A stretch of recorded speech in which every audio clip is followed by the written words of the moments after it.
Vâng, chào tất cả các bác yêu lan trên mọi miền Tổ quốc nhá. Hôm nay mình sẽ hướng dẫn các bác gắn một số loại lan vào cái gỗ lúa. Đây gỗ lúa là gỗ rổi ấy, rất là đẹp. Đây là lan Sơn Thủy Tiên. Và đây là giả hạng ESO. Còn cái giả hạng này tí nữa mình sẽ gắn một phần thôi. Còn lại nếu mà bác nào thích sưu tầm thì mình sẽ gửi cho các bác giao lưu để sưu tầm. Đây có 1, 2, 3, 4, 5, 6, 7, 8, 9, 10, 11, 12, 13 kiến. 13 kiến giả hạng ESO các bác nhé. Đây.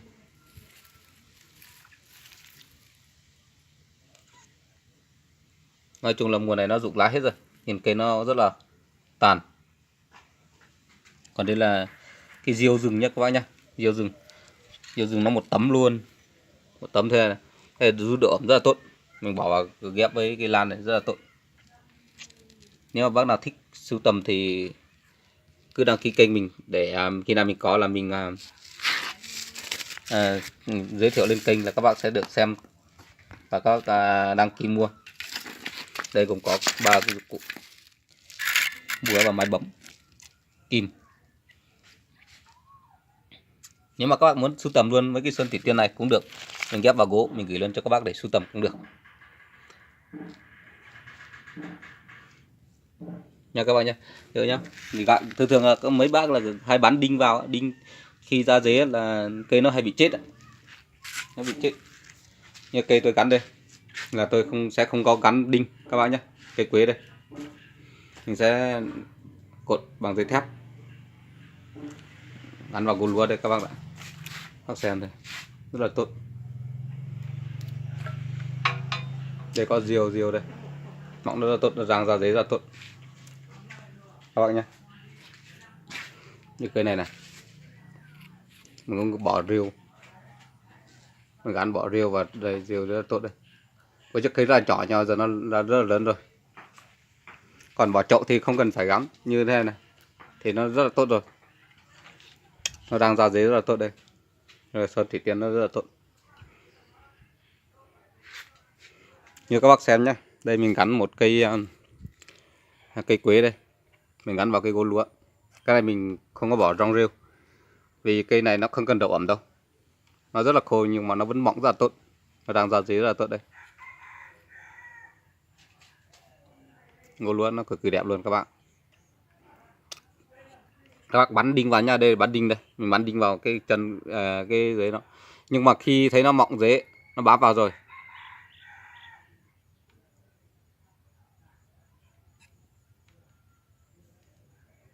bám vào rồi á, thì các bác tháo cái đinh ra. Cái đinh này đinh ghim này bấm nhỏ, các bác có thể tháo nó ra được. Tháo ra xong rồi để nó mọng. Nếu mà các bác không tháo thì cái giấy nó ra, nó mọng ra, cái đinh này rỉ ra thì nó sẽ chết cái giấy, nó rất là khó mọng. Được nhá. Tí nữa mình sẽ xuống ghép mấy cây này nhé. Đây mình sẽ ghép vào cái Sơn Thủy Tiên này với cái gỗ lúa đây, gỗ lúa khá nhiều. Mình sẽ ghép với, nếu mà cây Thủy Tiên này kia, cây này mình sẽ ghép với cái gỗ lúa này, cái tấm này. Đây, có xem các bạn, mình sẽ ghép cây này vào, nó vừa rất là khớp đây, rất là đẹp luôn. Nó xem nhá, đây rất là đẹp, nó sẽ rất là đẹp. Đằng sau đây, mặt sau của nó đây, nó rất là đẹp đây. Còn một ít đây mình sẽ ghép vào cái khúc gỗ lúa này. Gỗ này mình ghép vào đây, đây nó sẽ rất là đẹp luôn. Mình sẽ treo nó đứng thế này, mỗi bữa là nó ra hoa nó sẽ rất là đẹp.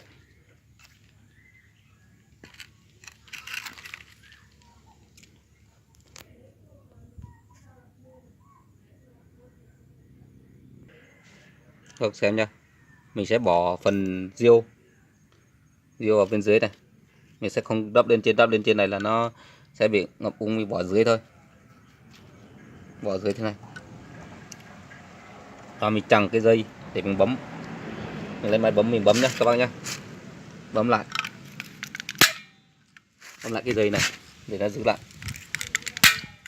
Đấy, mấy bữa là nó ra dưới là mình tháo cái dây ra, tháo cái dây ra. Trên này mình bỏ thêm một tí nữa để cho nó giữ ẩm nha các bác nhá. Bỏ kỹ riêu này cho nó giữ độ ẩm.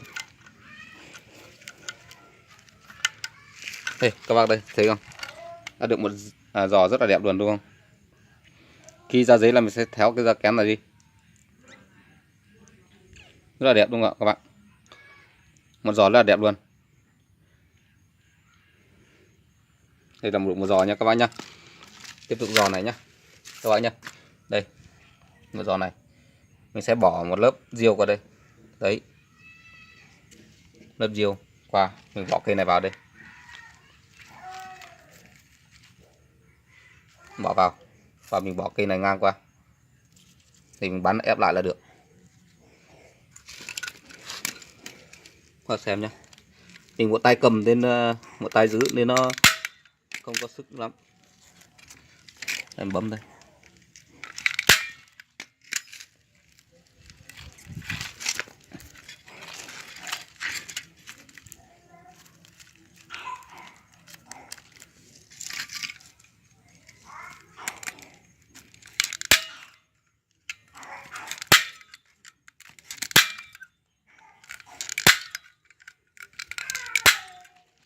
Bấm xong khi nào ra giấy là mình sẽ tháo cái dây chi này nhá, tháo cái dây này thì là nó sẽ chắc các bạn nhá.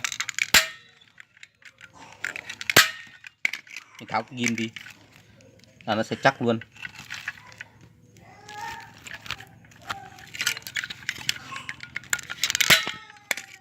Ở đây chúng ta cũng được một giò rồi đấy. Khi nó ra giấy là mình sẽ bẩy cái ghim ra nhá, không để cái ghim đó, để cái ghim là nó ra giấy là nó sẽ yếu cây. Vâng, đây là giỏ được giỏ thứ hai rồi. Mình vừa ghép vừa quay một tay cầm quay nên khó quay lắm. Nên là còn có mấy cây giả hạc đây. Nếu mà bác nào thích sưu tầm thì mình sẽ alo cho mình sẽ gửi cho các bác để sưu tầm giả hạc vùng ESO nha các bác nhá. Cái này cũng khá nhiều, kiến dài hơn 20 cm rồi đấy các bác xem đấy, 20 cm rồi. Với 1 2 3 4 5 6 7 8 9 10 11 12 cái kiến này mình sẽ lấy giá là 700k. Nếu mà bác nào thích lấy sưu tầm, có giá nhiều lắm rồi, có lấy sưu tầm thì alo cho mình nhé. Nếu mà hôm nay các bạn không lấy thì ngày mai mình sẽ gắn vào mấy cái giá thể này, mình sẽ gắn với cái giá thể này để mình trồng. Còn các bạn sưu tầm thì alo cho mình trong ngày hôm nay, mình sẽ gửi cho các bạn để các bạn sưu tầm vậy nhá. Chào các bác nhé, chúc các bác một ngày vui vẻ nhá.